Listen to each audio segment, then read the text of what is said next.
అస్సలాముఅలైకుం అండి, ఎలా ఉన్నారు? ఇవాళ అయితే మనం క్రిస్పీ బేబీ కార్న్ పకోడా ఎలా చేసుకుందామో తెలుసుకుందాం. ఫస్ట్ అయితే బేబీ కార్న్ తీసుకుని బాగా వాష్ చేసుకుని దాన్ని పీసెస్ కింద అయితే కట్ చేయాలండి.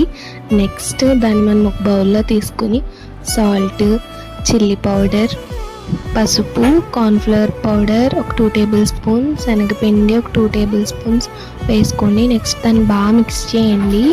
తర్వాత కొద్దిగా వాటర్ యాడ్ చేసుకుని దాన్ని బాగా మిక్స్ చేయండి. హీటింగ్ ఆయిల్ పెట్టుకుని ఆయిల్ హీట్ అయ్యాక ఈ బేబీ కార్న్ని పీసెస్ కింద వేసుకుని బాగా ఫ్రై చేసుకోండి. అది ఫ్రై అవుతున్నప్పుడు అరోమా అయితే చాలా బాగా వస్తుందండి. దాన్ని గోల్డెన్ బ్రౌన్ వచ్చే వరకు బాగా ఫ్రై చేయండి. బ్రౌన్ కలర్ వచ్చాక సర్వ్ చేసుకుని నిమ్మకాయ పిండుకొని తింటే సూపర్ ఎమ్మీగా ఉంటుందండి. నచ్చితే లైక్, షేర్, సబ్స్క్రైబ్ చేయండి. Thank you.